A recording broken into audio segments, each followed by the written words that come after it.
Okay, so let's go ahead and get started. Uh, Today we're going to be talking about GitHub. So, for starters, just in case you want to follow along, um, the website we're going to be working with is this website called github.com. So if you go there, you'll see the website you're dealing with, and I'd encourage you to create an account using your cuw.edu email, because then again, you can apply for their student program, which gives you unlimited repositories and allows you to make them private and that kind of stuff. So something you'd usually have to pay for, you get for free as a student. But I'm going to go to another tab here. I don't know who it was, but somebody tab shamed me on the YouTube video comments saying, "How many tabs do you have to have open?" So I got a lot of stuff that I have up there. So if you are in your browser, do a GitHub desktop, search for that. It's going to take you to the download for GitHub desktop. Looks like the site is desktop.github.com/download. And then download for whatever your platform is. Now, you can use the command line for GitHub if you want, but the path of least resistance when you're first learning about it is definitely using GitHub Desktop. It'll just make life easier for you initially. Um, and until you get to the point where you're doing some more advanced things with Git and GitHub, I think GitHub Desktop will be the easiest for everyone to use. All right, so now while that's cooking, if you're downloading that stuff, let's talk about what it is where these things even are. All right, so we have something called, let me hide this, something called version control. And this has been around for years and years and years. And kind of the idea is that when you have a team of developers who are all working on the same software and things like that, you end up you might have one person who overwrites the code of another person, or you have two different pieces of code that are in conflict with each other. So version control kind of allows you to automatically, it's kind of a tool that runs behind the scenes, let's say, to automatically remember all the different versions of every file you've created in your project, as well as to be able to compare those to other files, as well as to be able to um, uh, merge two different files together. If like there was two developers each working on the same file but writing different functions in that file, they would both put both files up there, and then you could have a tool that brings those files together into a single file, having both things. So that's the concept of version control. And over the years, there's been several different versions of version control, I guess pun intended. Um, and even for a while, Microsoft had their own version of version control that kind of was something that went along with Visual Studio. And then there was some um, uh, kind of industry standard but open source version control things out there, like CBS, um, which was a CBC version control. But in any case, the software we're going to be using is something called Git. So Git is now, so Git is an open source project for maintaining information about, let's just say, stuff in a directory. And it's usually for programming stuff. That doesn't mean you can't use it for things that aren't programming. You could put all your homework for all your different classes in a folder and control that with Git.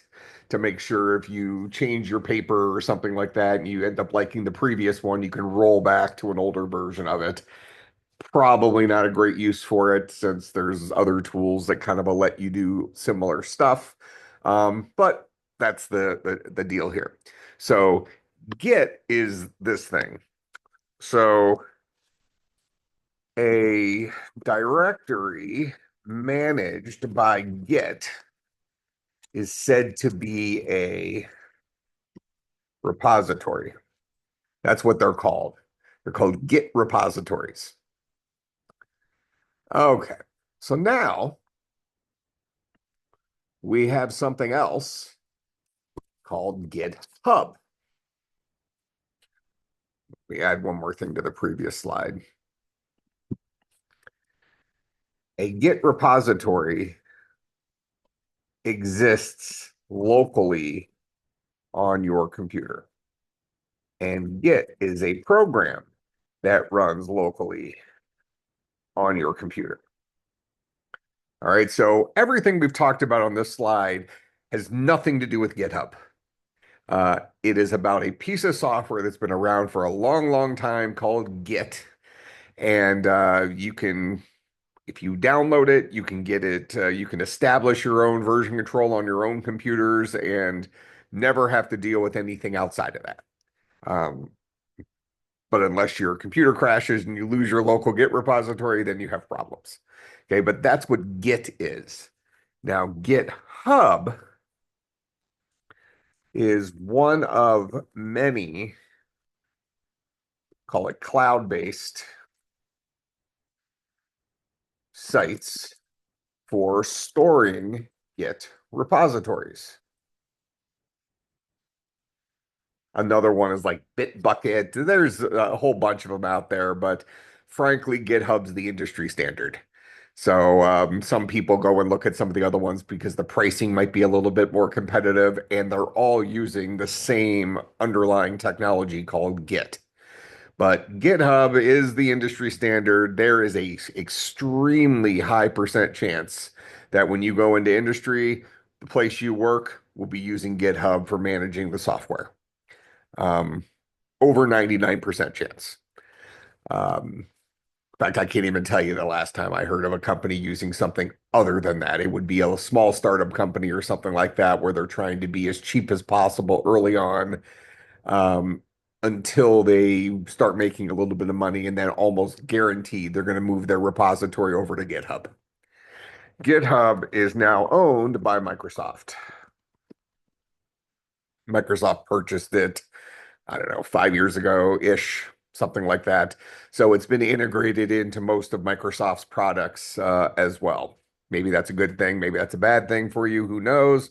But another thing you'll find out is GitHub is also integrated into many, many, many other applications outside of Microsoft stuff. And these integrations existed way before Microsoft purchased uh, uh, the GitHub brand or whatever. Okay. So the process goes something like this, and then we'll actually do it.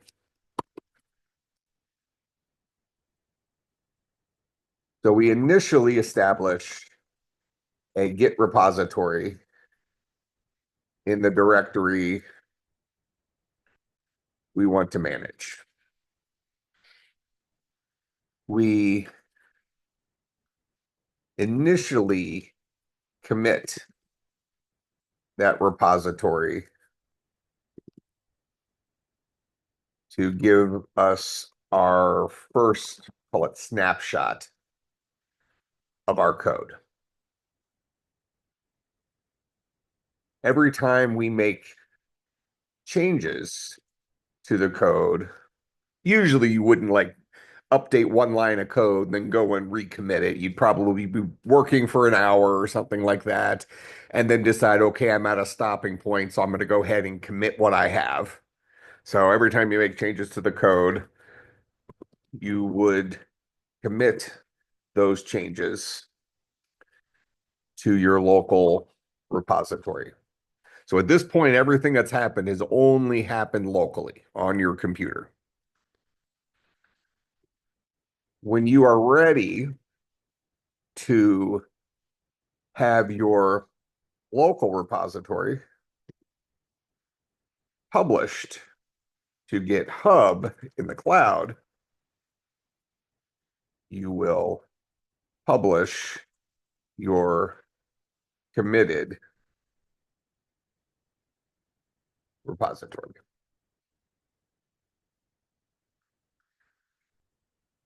Rinse, lather, repeat as you go through the project. Now, in here, we're going to be using GitHub effectively for the same thing that you, when you shared your code with online GDB and you saved it and you hit share and it gave you that link. Um, there's even a chance they were using GitHub behind the scenes, but almost definitely they were using Git technology to manage all that. And you saw that through the evidence that if you shared, let's say you were using the same project on online GDB, and you shared your code with me for homework two, and then a week later you shared your code with me for homework three.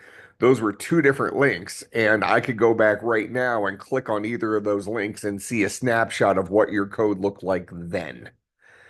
So it allows you to view into different versions of your code. That's actually not the typical way that GitHub works. Usually, when you give me a link, it's going to be your set link to GitHub for a specific repository, and I will see whatever the current version of the code is. But you can then dig into it and look back at previous iterations of those files and see your previous commits. So perhaps if you're using the same project for 5 straight weeks, you would do a commit for homework six, and then you'd have another commit in public for homework seven, so on and so forth. So at any point in time, I can go to your link and I can choose the current snapshot I want to look at. All right, so when you're ready to have your local repository publish to GitHub in the published to GitHub in the cloud, you will publish your committed repository. Now it is online at github.com.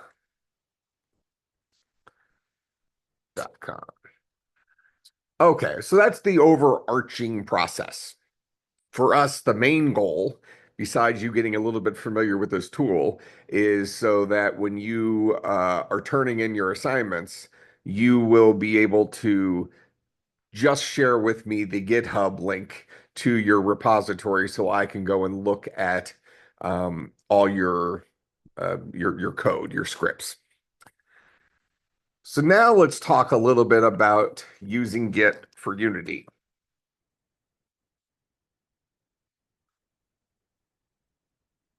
As you've probably noticed, Unity projects are very large.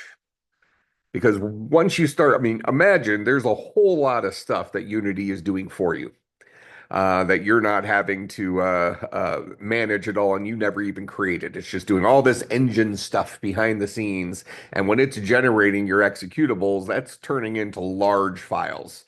You'll probably notice that maybe here, let's just see how big the project currently is.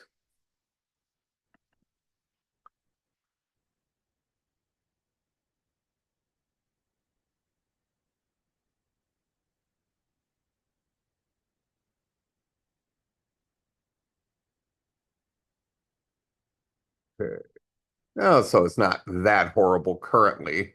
But actually, I think I haven't built it again. Oh, here it is. It's 1.64 gigabytes is that file.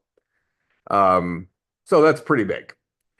Now, if every single time you wanted to commit your code to the cloud and you were having to upload potentially up to 1.64 gigabytes, everything would take a very, very long time.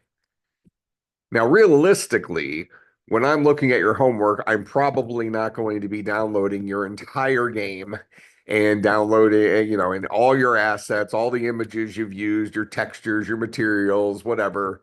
As we get farther into it, you start grabbing stuff from the asset store and you mess with animations and have your own little dragons or whatever you have in there. That stuff's going to take up a lot of space. So when you're creating a repository, and we'll see that here in a second. In fact, let's go ahead and start going through this process. Um, but when you're creating a repository, ideally, you only want the stuff that needs to be stored up in the cloud. So consider that when you're using your Unity project or whatever, if you were to bring a certain subset of the total things into a project and then go and hit play in Unity, it would build all that stuff for you, recreating that 1.64 gigabytes behind the scenes. So you'd want to have enough stuff up there where you could rebuild the project using their local machine, but not necessarily have everything. Now we're going to even take a further step than that in here, because if you want to be able to rebuild a project so that the person can literally get your entire game running on their local computer, they're going to need the project settings, they're going to need all your scripts, but they're also going to need all the other assets that you created.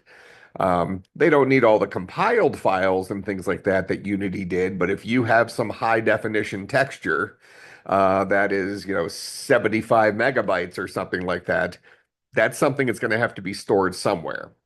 We're going to try to avoid that in this initial stage, and we're going to focus on just storing source code. So I'm going to kind of go about this a little bit different.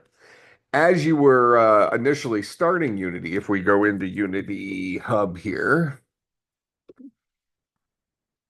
if I pretend like I'm making a project, doo, doo, doo.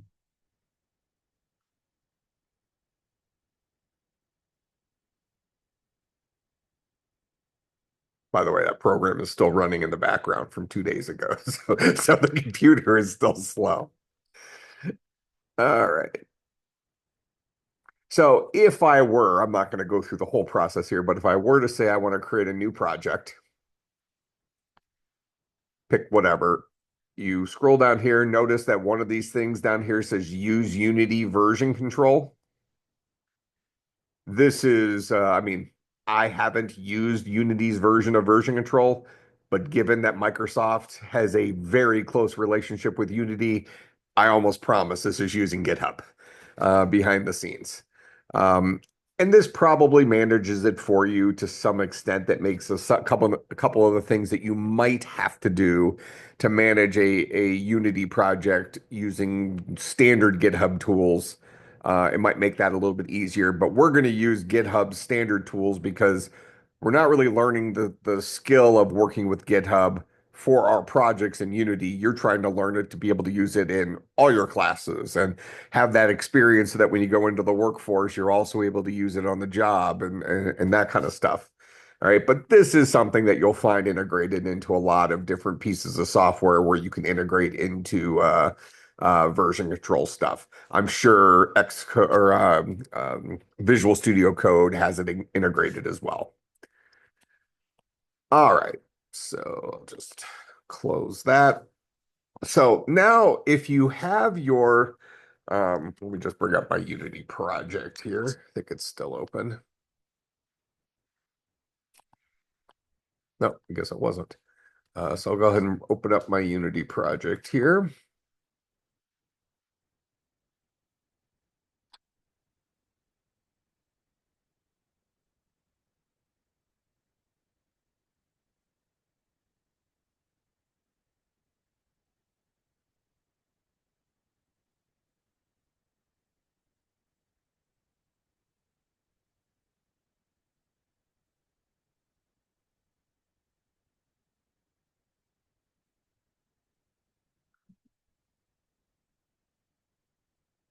Well, I guess while that's cooking, it's kind of unimportant.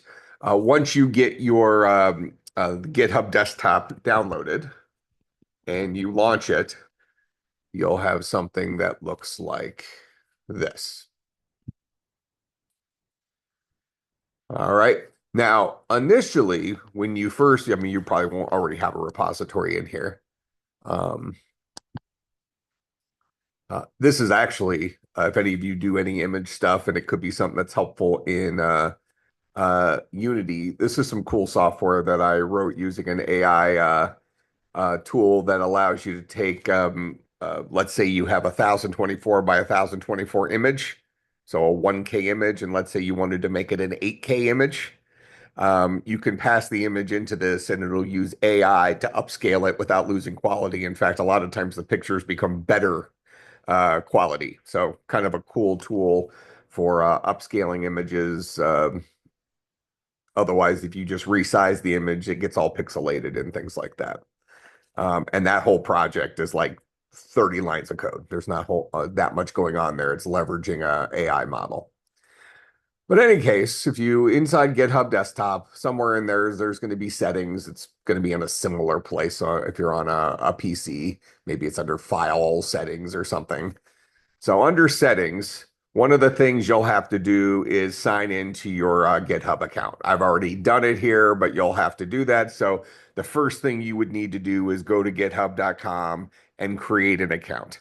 And like I said, you should create the account with your cuw.edu email.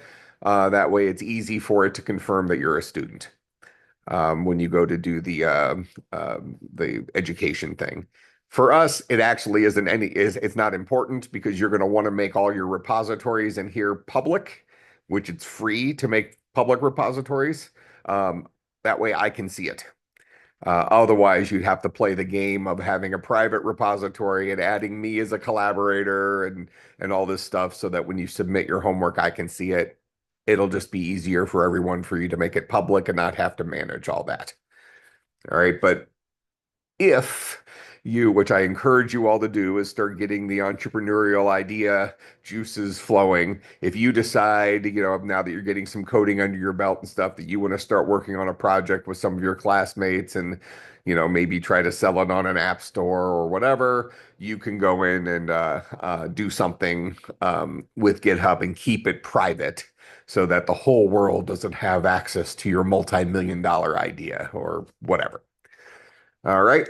So once you log into GitHub, you're pretty much ready to go.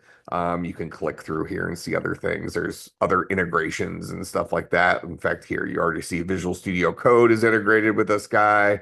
Xcode is integrated with this guy, which is if you're making like iPhone apps and Vision Pro apps, you use Xcode.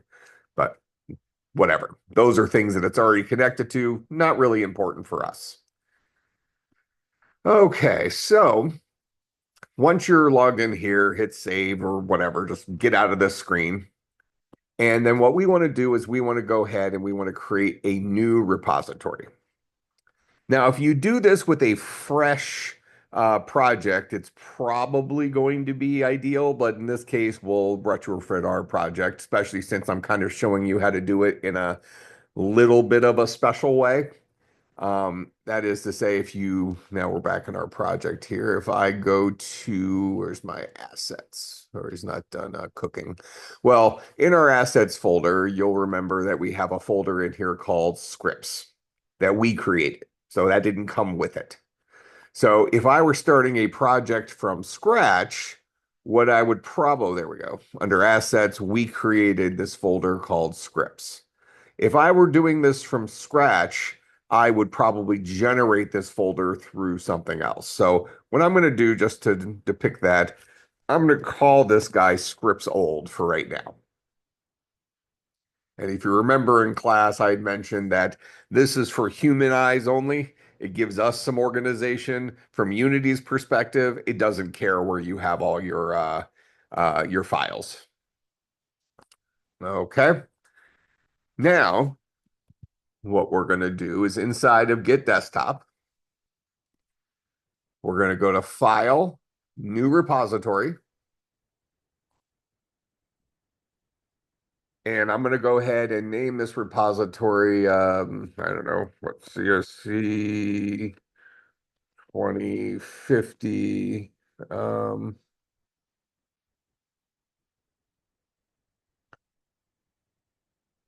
Actually, I'm going to name my repository just called scripts here because of the way we're doing it.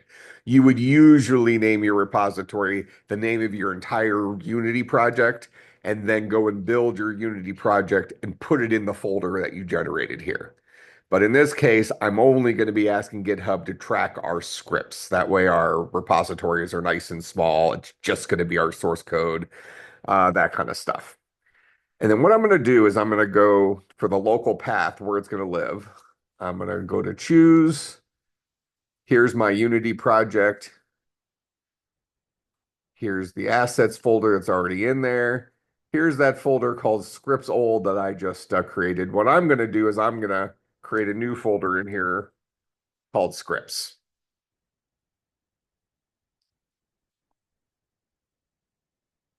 Oh, actually, I don't think I have to create that new folder. Give me a second. It's going to create it for me. So let me go back and uncreate that real quick. All right, so I renamed my old one to scripts old. That way I have a landing place for my scripts thing. So I'm going to have this thing called scripts. The path for it is going to be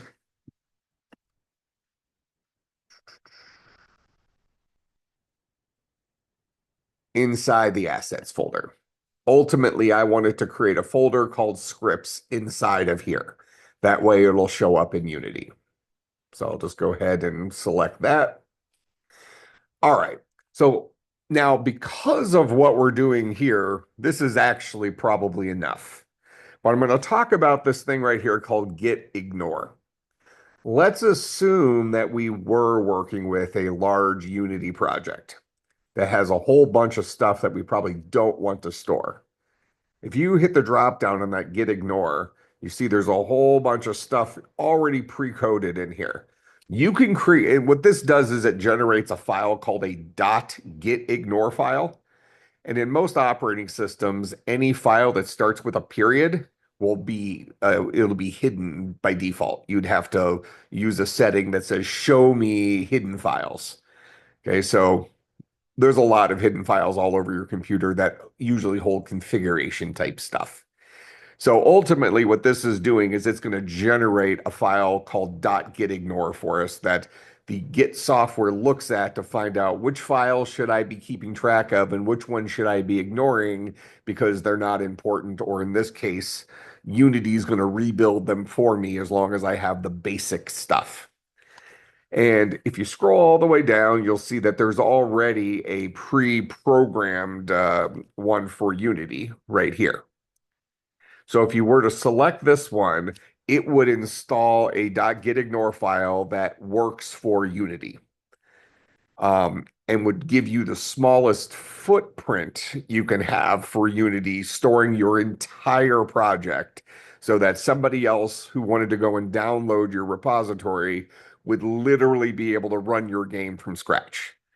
That means it's going to store all your images and your assets and your animations, all these extra things that can't just magically be recreated. So it's still going to be a pretty large file, and you're going to find out pretty quickly that GitHub's going to be screaming at you. So that's why we're not going to do that. We're just going to store our source code, which is just going to be small scripts. So we're just going to keep it at none. But that's what gitignore is for. So you don't want to ignore gitignore. Just for our purposes, we're not going to need that. Something else that a lot of people do is you can choose to say initialize this repository with a README file. The README file you might put stuff in there that just says how people can use your software or something like that. For us, we're not doing that, but if you were releasing software to the public, if you've gone to GitHub before to download some open source project or something, you'll find that usually they have a README file that is the thing that pops up by default that tells you how do I install this? How do I compile this? What other things do I need? It gives you like a set of instructions for getting going. So that's kind of built in if you wanted to do that. Okay, but we're not going to do that either. Similarly, the license, you can choose whether you want this to be, an open source MIT license or all these different things that kind of protects your assets legally. Again, for us, if people want to steal our code, that's fine. If you start going down a path where you're creating software you intend to sell and you have intellectual property that you care about, you can go and research these different licenses and find out which one is the one that protects you in the way you want to be protected. But we're going to use no license. Okay, so the name of a repository here is going to be called scripts because that's the name of the folder I wanted to create for me. And I happened to tell it to make that folder inside of my assets folder in Unity. Um, just to kind of make sure I still get a scripts folder in there, and anything I put in there will be tracked by GitHub. So I'll go ahead and say create repository. Okay, so now if I go back to Unity here, we see that we now have a scripts folder. And let me actually go out to the terminal here.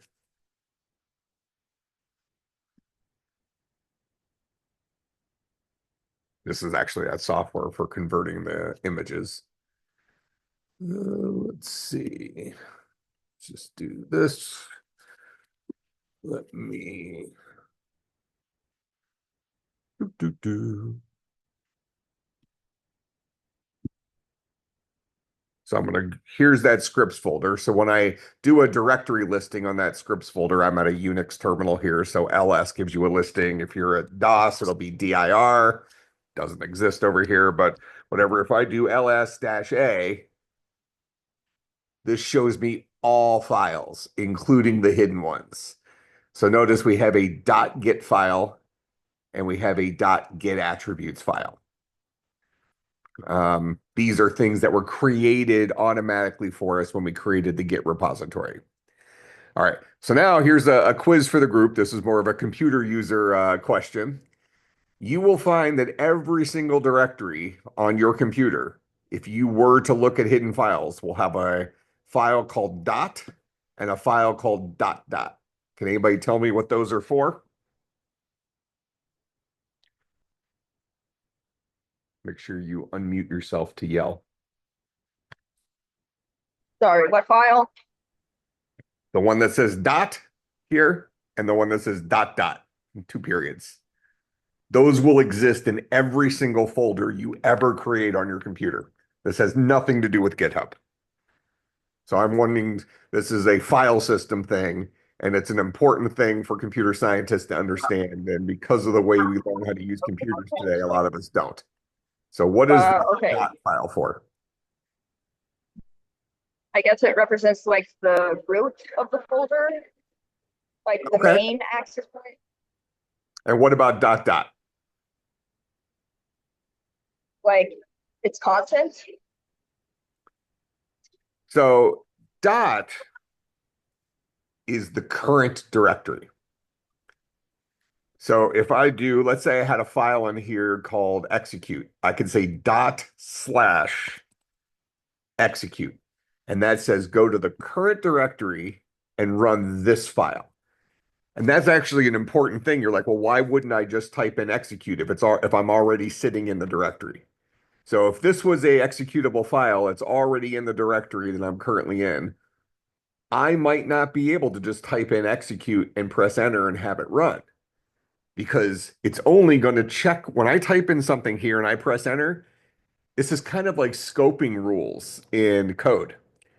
It's only going to look at places that have been listed in this environment variable called path, for the places where you might have executable stuff. So like on a Mac, it'll probably be like /user/bin, /user local bin. So those are binary folders. That's kind of the default place where executables might live. So when I type an execute here, it's going to say, hey, I can't find that, even if I had a file in here. So if I do touch execute. So now I have a file in here called execute. And this file is indeed an executable file. It's read, write, execute. That's what this X is here for the type of file it is. All right. So even though we know I haven't put squad in there, so this isn't going to actually execute anything. But now there is indeed a file in the current directory called execute, that is executable. If I type in execute like this, it's going to say it can't find it.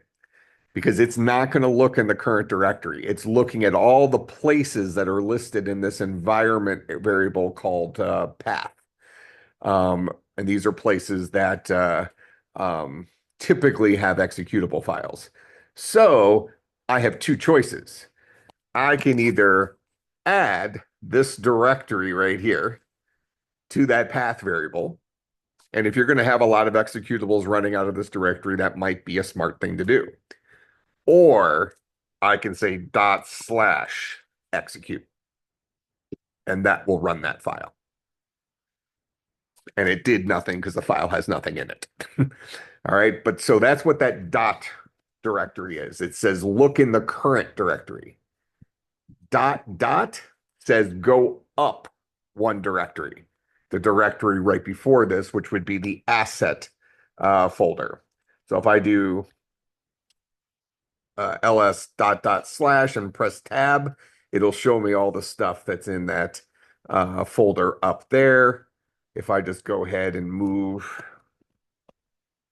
my execute file up there, you'll now see it's no longer in this directory.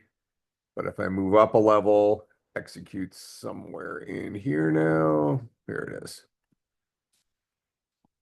So now if I do dot slash execute, since I'm in the assets folder, it'll find it. If I go into my scripts folder, it's not in here, but if I do dot dot slash execute, it'll also find it. So dot dot says look at the directory immediately above me. Dot says look in the current directory. All right, so that has to do with these two things right here, which is present in every single folder on every one of your computers, no matter what operating system you're using. So that'll help you when you are looking at somebody else's code or following tutorials online or something like that, and you see them type stuff like that. This would have been general knowledge 20 years ago when folks were using a lot of command line stuff. Today, it's general knowledge among a lot of back-end developers who tend to use a lot of command line stuff like this, whereas folks who aren't in that industry tend to use a lot of graphic user interface stuff like Visual Studio Code and that kind of stuff, which does that magic for you so you don't actually see it.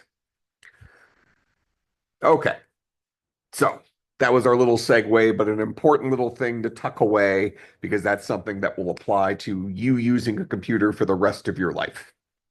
Nothing to do with GitHub, other than the fact that we also noticed that .git and .git attributes that were created for us by GitHub Desktop also put the little dots in front of them, which says make this invisible, where if somebody just does a directory listing, we don't see anything. They would have to specifically say, I want to see all files, including the hidden ones. All right. That allows things like Git to put configuration files in your directory without adding a whole bunch of stuff that kind of muddies the waters of stuff you're looking at.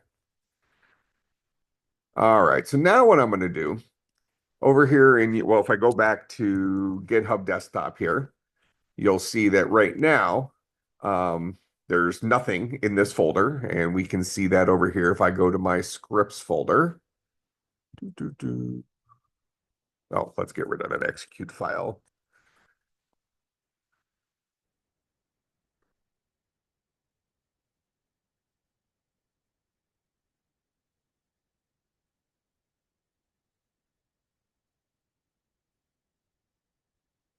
Okay. So if I go into my scripts folder here, here's scripts. Scripts currently has nothing in it, right? So let's go through this process a little bit. So we technically have a folder that we are managing the code that's in that folder. Currently, there's no code in that folder. So what I'm going to do here is I'm just going to, whenever we want to commit changes, so this goes back to our kind of our pattern of how we do stuff, the process. We initially establish a Git repository. We've done that in the directory we want to manage. Then we do an initial commit of that repository, giving us our initial snapshot. So that's what happens over here. So we're going to go ahead and under summary, which is required, we're just going to say initial commit. Now, it's required because usually you would put some sort of message in here. If you're working in a team of developers, you put a message in here describing the things you've done to this to make it awesome. Um, but for us, most of your commits are probably going to be like updated for homework 4 or something like that, nothing earth-shattering. All right, but I'll say initial commit. We'll give it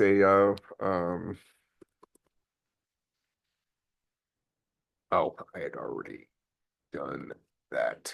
So let's call this initial commit. Oh, there's nothing in the folder, so it's going to yell at me. I was going to try to do a empty folder, but that's fine. Okay, so I'm going to have an initial commit, but right now it's showing that I have 0 changed files because that folder literally has no files in it. So what I'm going to do, and it's going to be easiest to do this probably from um, like File Manager or something like that rather than inside of Unity. I want to take the scripts that are inside of my scripts old, so all my old stuff. I want to take that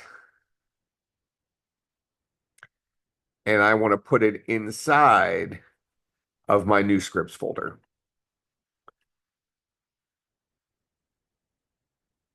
See, scripts old is now empty. So I'm going to go ahead and delete my scripts old folder now. So really, from our perspective, our assets folder currently looks like the way it looked when we started class today. We had a folder in here called scripts. It just so happens that this folder that's called scripts in here is being managed by Git. All right.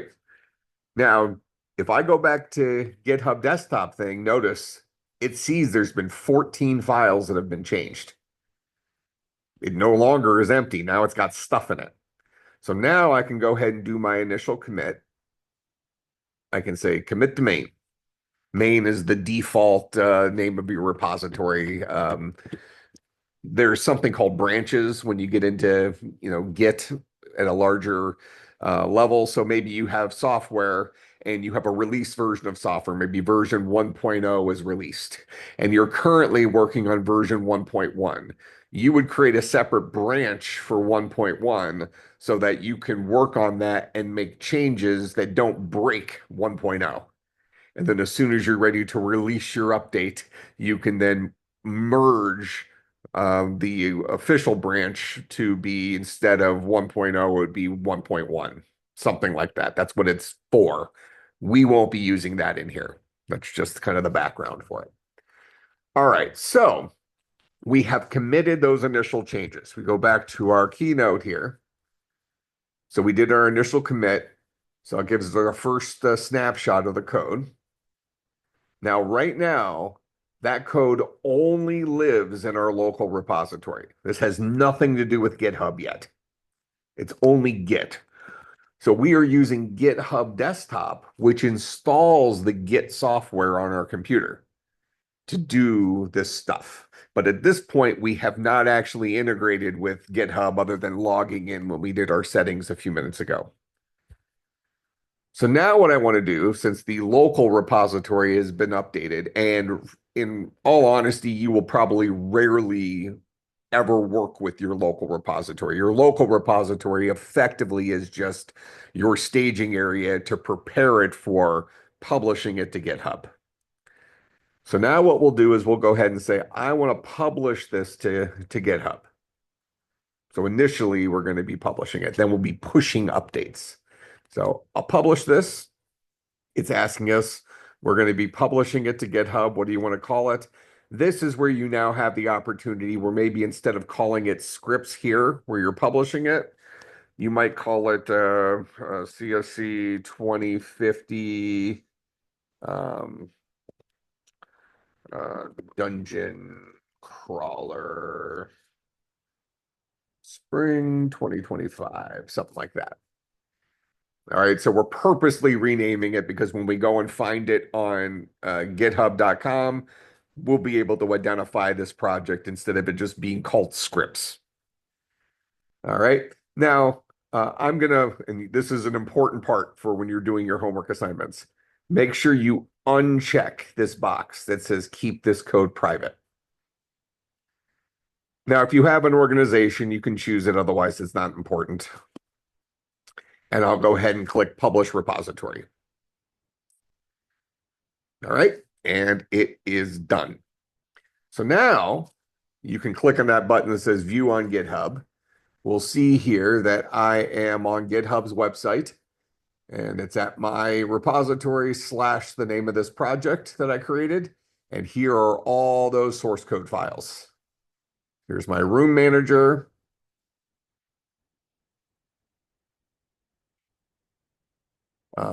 And actually, we only have one. Then I have my objects. We have room and player and all that stuff in here. So there's dungeon. All right. So this is all up there on the internet.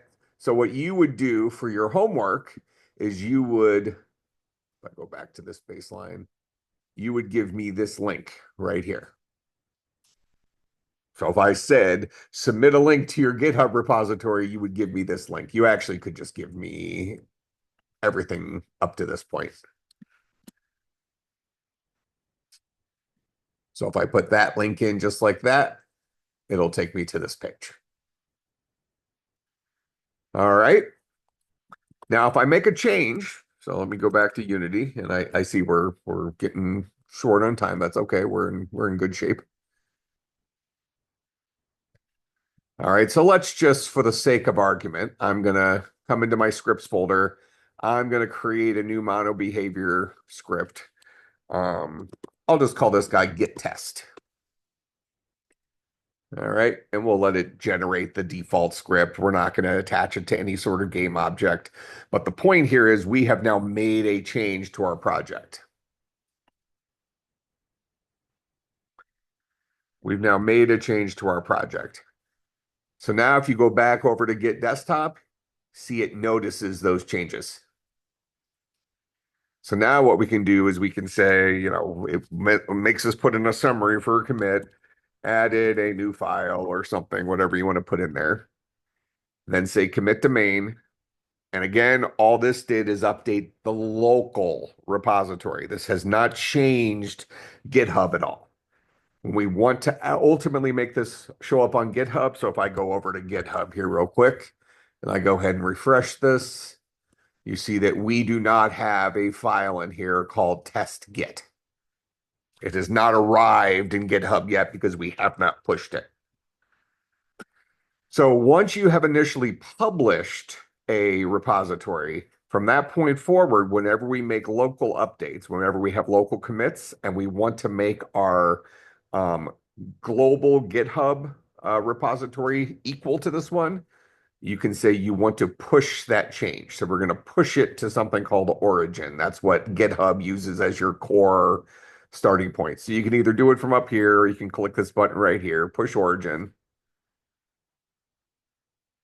Okay, and that's done. It's now pushed it up there.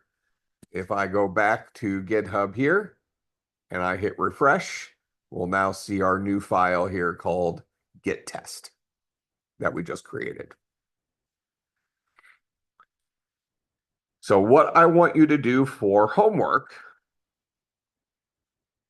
is effectively go through that same process that we just did during class. Get your scripts folder from your Unity project, post it on github.com, and submit a link to that code. So ultimately, what I want you to do is do what we did today and submit a link that looks like this, but for your repository. And I'll put a little note here. Make sure to make your repo public, which means you have to uncheck that box that says make it private. All right. Any questions, comments, concerns, bribes? Okay. I will see everybody on Monday.